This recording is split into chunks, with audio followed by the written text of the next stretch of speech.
So materials wise, you're going to need an eraser, two brushes. One could be a size 8 and one could be a size 4. A 2B pencil, which is what I prefer, but you could use a B pencil. And quite good to have a brush with a sort of springiness to it. Sometimes brushes can get a bit floppy. This brush I like, it's very springy, but it's one of my favourites. It's really intended as a water brush so that you can take it for painting en plein air, but I just really like the tip of it because it has a springiness to it. But you can choose whichever brushes you want, as long as there's a contrast between a larger brush and a smaller brush. So for the drawing, you need first of all to think about how big you want the fish to be on the page that you're working on. So gauge roughly how that fish will fit onto your page first.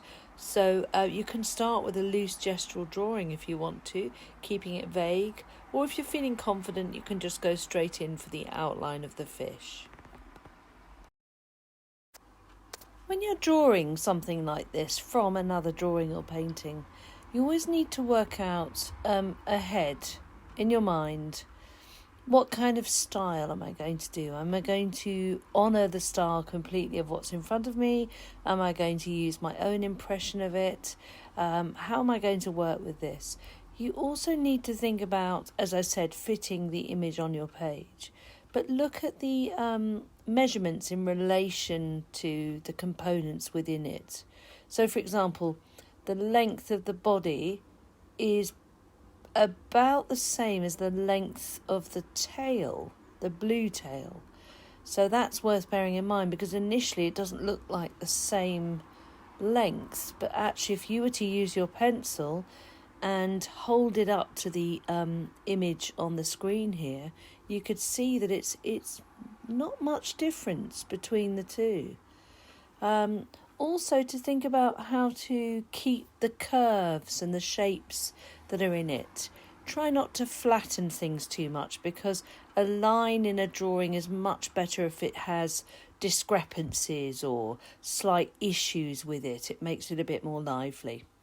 Of course, we're not really intending to have the pencil coming through the drawing.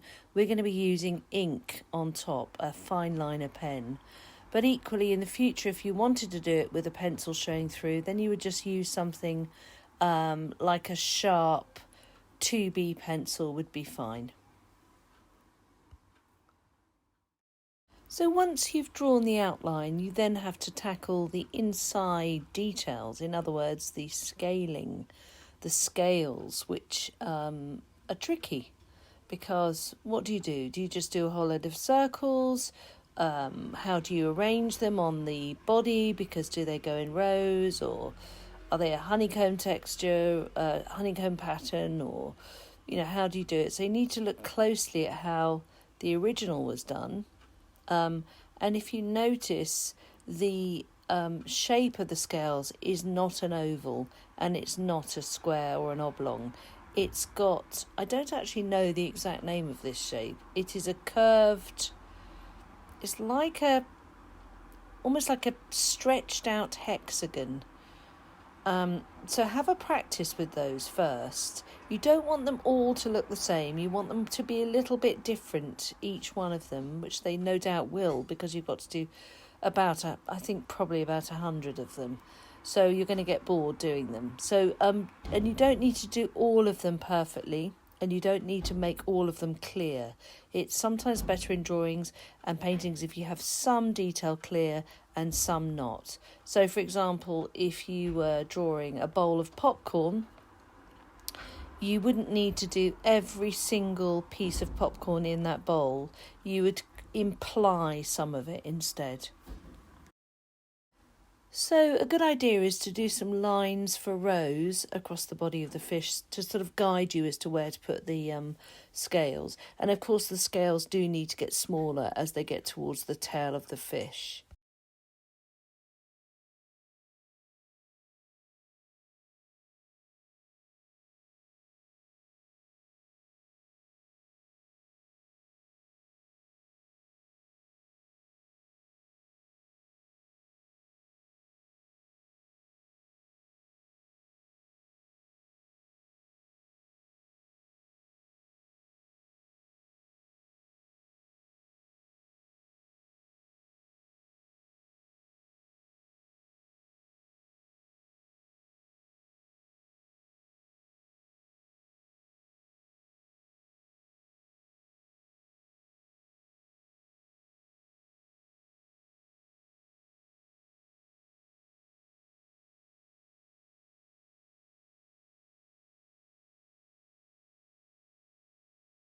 Once you've finished all of the scales on the body, you need to tackle the scales on the face. And you'll notice from the original picture that the scales on the face are much looser and lighter and much larger as well. They remind me a little bit of the pattern of chicken wire, large gauge chicken wire. It's got that sort of quality to it. So do it very lightly, large and loose.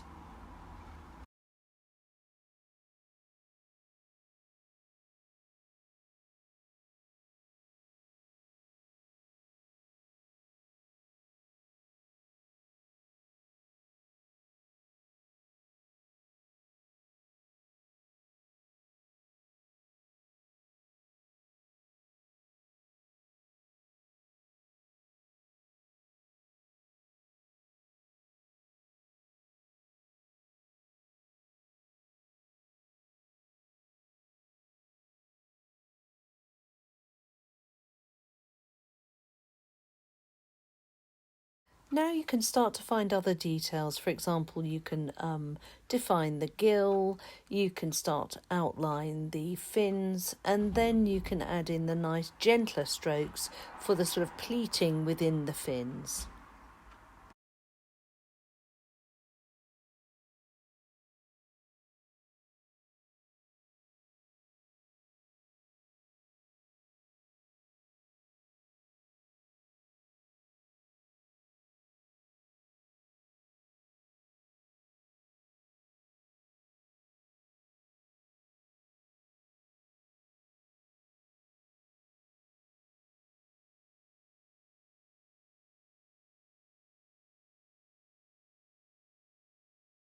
Now using an eraser you can rub back to soften and lighten the mark making that you've done so it's not too dominant through the paint once it's painted.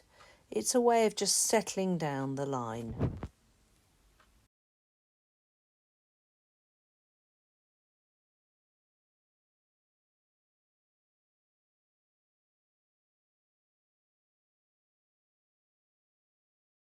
So I've changed my mind about the brush to begin with. I'm going to use a really ropey old brush that I bought online for Chinese ink painting, which was really bad quality actually, I didn't realise.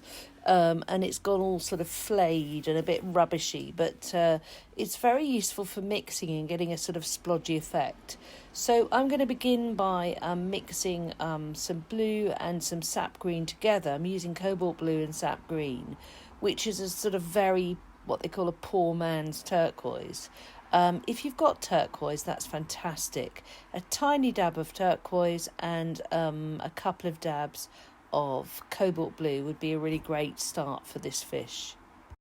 So now we are going to start using our ink, our pens. I'm using a permanent biro, which is actually really good. You could use a fine liner pen with a nib of about 0.4, 0.5 millimeters. You could use permanent ink with a brush if you wanted to, but you won't get the detail. So I would suggest a fine liner pen is the ideal scenario for this.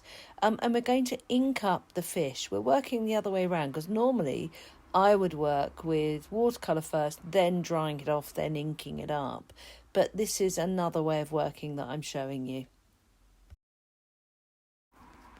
I'm having a few issues with this pen because sometimes the fibres of the paper can disrupt the ink on the ball of the pen if you're using a biro. So I have to keep sort of going off and scribbling outside of the painting so I can sort of get the ink coming through again.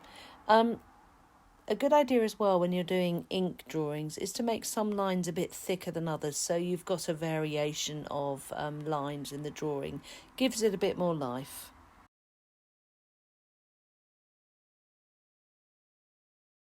So I'm ready to paint the fish. I've inked it all up. I'm going to use that colour mix I talked about before, which was the cobalt blue with a bit of sap green, but I've also added a tiny bit of grey, just a tiny bit to take the edge off.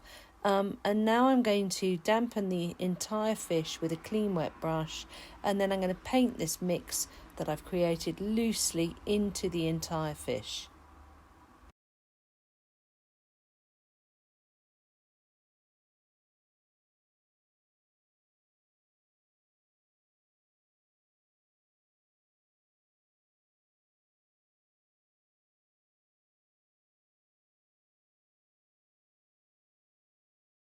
Now I'm going to blot off some areas of the painting I've done to give it a sort of slightly patchy feel, so it doesn't look all too uniform in colour.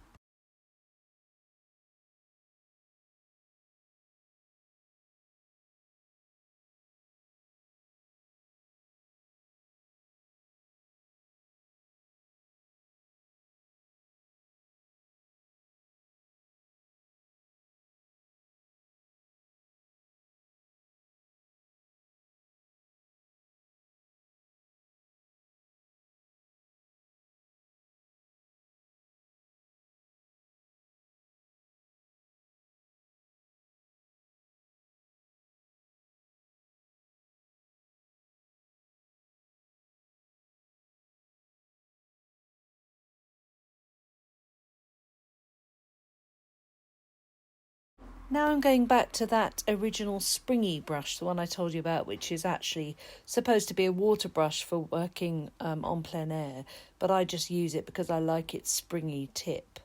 Now I'm going to add in some more colours, so I'm going to go and mix some more colours, and the colours I'm going to mix now are the reddish colours for the fins. And so what I'm using is a tiny bit of the colour that I've got left on my palette, which happens to be a little bit blue, and then I'm mixing in a cadmium red and also a touch of alizarin crimson just to get some sort of warmth to the colour.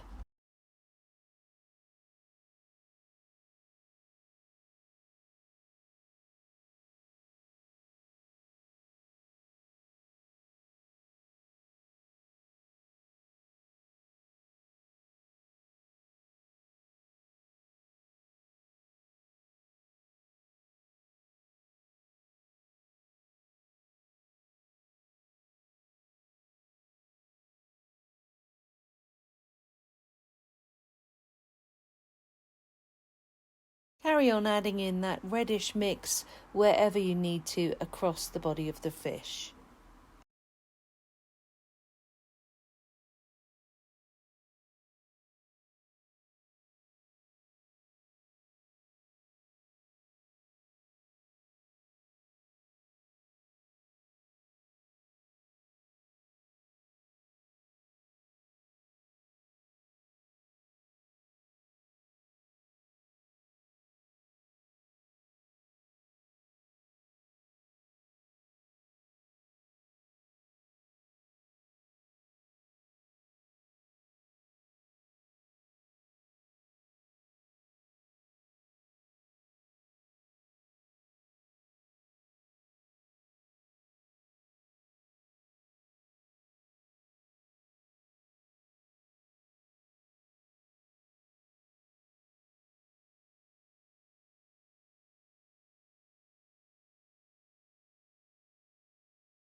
Now we're ready to add in the blue. Again, keep the wash quite watery and allow the brush to dance across the surface of the page. Start dabbing in and splodging in the blue colours that you need across the body of the fish.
I've now added a touch more cobalt so I can brighten up the mix, and I'm adding some extra blue in, which is brighter and a bit more zingy.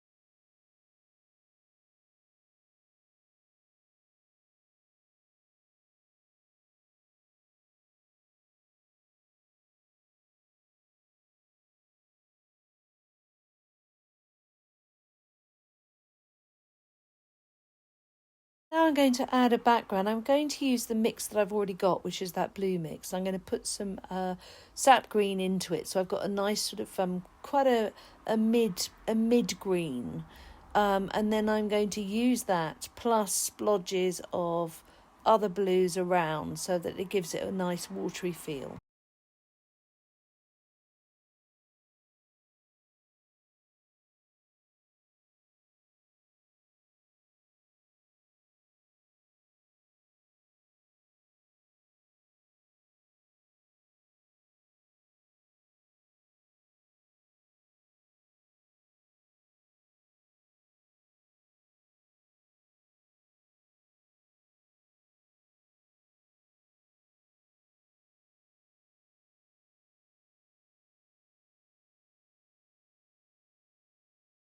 I'm now using just clean water on a brush, and I'm just flicking clean water around the painting. And what that does is gives a sort of much more watery quality to it, almost like sort of bubbles around the water.